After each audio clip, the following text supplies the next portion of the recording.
আসসালামু আলাইকুম। কেমন আছেন আপনারা? আশা করি ভালো আছেন। আমরাও ভালো আছি। আম আর সরিষা দেখে তো বুঝতেই পারছেন কি হতে চলেছে। আমরা আজকে বানাবো সুস্বাদু আমের কাসুন্দি। আমের কাসুন্দি খেতে খুবই সুস্বাদু। এটা আপনারা যে কোনো ফল কেটে বা মুড়ি মশলার সাথে মাখিয়ে বা গরম ভাতের সাথে খেতে পারেন। এটা খেতে দারুণ লাগে। কাসুন্দি তৈরি করার জন্য আমরা যে উপকরণটা নিয়েছি সেটা হচ্ছে সাদা কালো সরিষা। সাদা কালো সরিষার মধ্যে কালো সরিষাটা একটু বেশি নেবেন, কারণ কি কালো সরিষায় ঝাঁঝ অনেক বেশি হয়। এটা কিন্তু আমাদের বাসার সরিষা। আমরা এটাকে ধুয়ে পরিষ্কার করে রোদ দেখিয়ে ঝেড়ে নিয়ে রেখে দিই সারা বছর ব্যবহার করার জন্য। আসলে আমরা যা যা ব্যবহার করি প্রায় জিনিসগুলো আমাদের বাসায় থেকেই আমরা নিই, মানে আমাদের বাসায় উৎপাদন হয় বা পাওয়া যায়। এই আমটাও কিন্তু আমাদের গাছের আম। আমাদের টক মিষ্টি বিভিন্ন জাতের আম আমাদের গাছে হয়ে থাকে। তা এই সরিষা আম এবং তার সাথে যাবে লবণ, নুন, সরিষার তেল এবং একটা দারুণ রেসিপি হতে যাচ্ছে। আপনারা আমাদের সাথে থাকুন আর দেখতে থাকুন যে আমরা কিভাবে তৈরি করছি। প্রথমে কিন্তু আমরা এই আমটাকে ছুলে নিয়েছি। ছুলে নেওয়ার আগে ধুয়ে নিয়েছি। ধুয়ে নিয়ে একটা শুকনো টিস্যু বা কাপড় দিয়ে এটাকে মুছে নিয়েছি। মুছে নিয়ে দেন ছুলে নিয়ে আমরা এটাকে রেখে দিয়েছি। এবার আমরা এটাকে করব। এই যে এটা হচ্ছে পোড়ার মেশিন। এখন দেখুন এটা হচ্ছে বড়। এই বড় পাশ থেকে করবো না, আমরা করবো এই ছোট পাশ থেকে, বুঝছেন? কারণ কি আমাদের আমটা লাগবে মিহিনভাবে, এর জন্য আমরা এই পাশটা ব্যবহার করছি। এবার এইটা এই যে এই সরু পাশ থেকে দেখুন এভাবে করে নিতে হবে।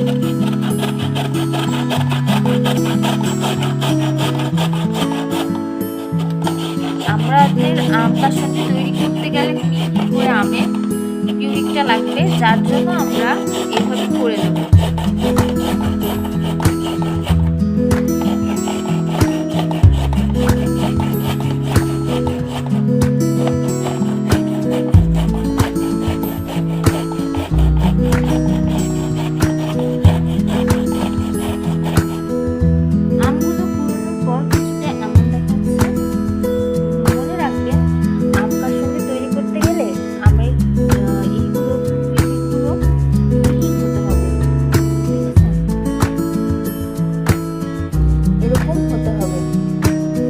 পরবর্তী ধাপ হচ্ছে সরিষাকে নিয়ে। এখন আমরা এর মধ্যে এক এক করে দেব লবণ আর হলুদ। এই যে হলুদ আর লবণ দেবো আমরা। এখন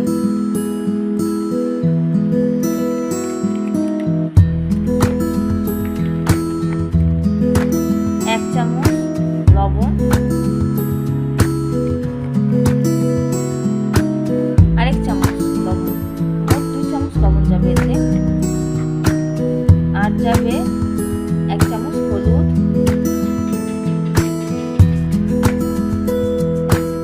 এরপর এটা ভালোভাবে মাখিয়ে নেব। মাখিয়ে নেওয়ার পর 5 মিনিট আমরা ধুয়ে দেব।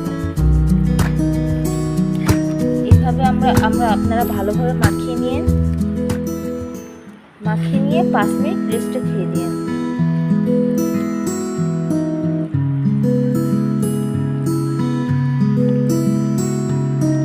আমের কাসুন্দি আপনারা সবকিছুর সাথে খেতে পারবেন। ভাজা, মুড়ি মশলা বা গরম খিচুড়ি, গরম ভাত, দুর্দান্ত লাগে খেতে, বিশেষ করে গরম ভাতের সাথে। বানিয়ে খেয়ে দেখবেন, অসাধারণ লাগবে আপনাদের কাছে।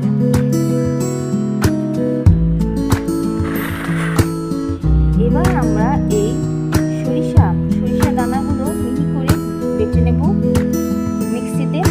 এখন যদি আপনাদের মিক্সি না থাকে বা আপনারা যদি মিক্সিতে না করতে চান, সেক্ষেত্রে আপনারা শিলনোড়াতে আপনারা বেটে নিতে পারেন।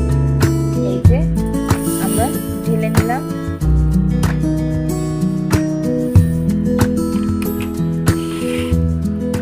এবার আমরা মিহি করে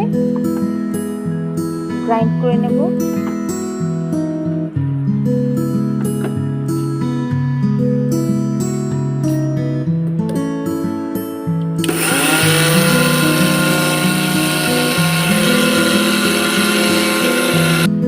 দেখুন কতটা মিহি হয়েছে।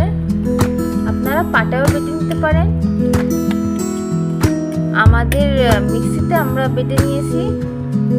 এই দেখুন সরিষা বাটার পর এই দেখুন সরিষাটা কেমন মিহি হয়েছে। বানাতে হলে এইভাবে মিহি করা লাগবে, মিহি হওয়া লাগবে। দেখুন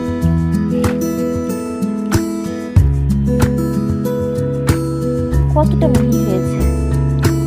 আপনারা যদি পাটায় বেটে থাকেন সেক্ষেত্রে কিন্তু খেয়াল রাখবেন, শুকনো শুকনো করে বাটবেন এইভাবে।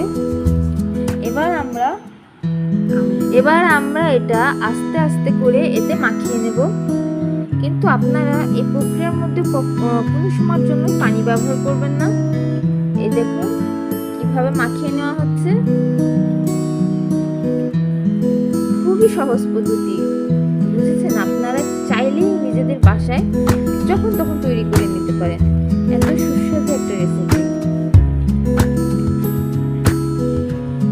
এবং এটা বানিয়ে নেওয়ার পর আপনারা অনেক দিন সংরক্ষণ করতে পারবেন। এর গুণগত মানের কোনো পরিবর্তন হবে না, না পরিবর্তন হবে এর স্বাদের বা রঙের।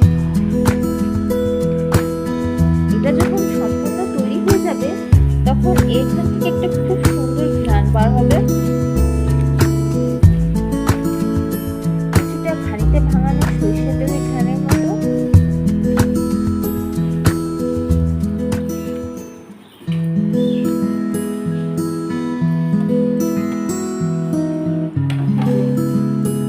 এই দেখুন কিভাবে মাখা হয়ে গিয়েছে।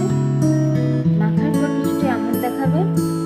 এরপর আমরা এটাকে একটা কাচের জারে করব। এই যে জারটা প্রথমে আমরা ধুয়ে পরিষ্কার করে শুকিয়ে নিয়েছি। এবার এর মধ্যে আমরা একটু একটু করে দেব।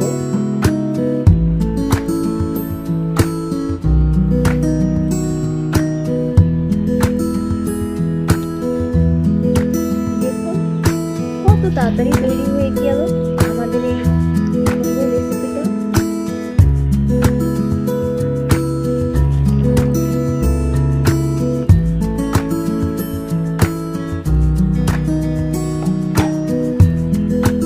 এটা সম্পূর্ণ ভরবেন না, 3 ভাগে 2 ভাগ আপনারা ভরবেন এবং 1 ভাগ 1 অংশ ফাঁকা রাখবেন। এবার এই 1 অংশের মধ্যে যাবে তেল, সরিষার তেল। দেখুন কত সুন্দর তেলটা ঘানিতে ভাঙানো।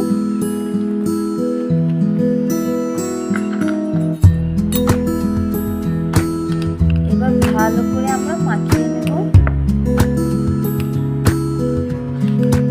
যাতে তেলটা সম্পূর্ণ উপর থেকে মিশে যেতে পারে। আপনারা এই প্রক্রিয়া করার পর এই জারের মুখটা বন্ধ করে 1 সপ্তাহের জন্য রোদে দেবেন। কিন্তু কোনোভাবেই জারের মুখটা খুলবেন না। 1 সপ্তাহ জারের মুখ বন্ধ